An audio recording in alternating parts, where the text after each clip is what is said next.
what a great fight at pinakita mo yung katatagan mo sa loob ng bahay ni Kuya. Pero since ikaw yung pinaka malapit sa ating Big Four, para sa'yo, sino nga ba ang karapat-dapat na maging big winner ng edisyong ito?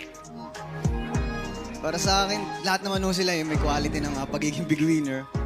Pero siguro sa akin, I think si Kai. Kai? Ah. Okay. Bakit? Okay. Kasi, lahat naman ho sila may quality ng pagiging big winner. Pero, kay ko ho nakikita yung fighting spirit ng pagiging big winner. Yun ho. Maraming salamat sa kasagutan mo. Muli, JM, thank you so much for sharing your story, for sharing your heart. Sobrang dami mong napapasaya at Thank you so much. na-inspire, and your family and your supporters are so proud of you.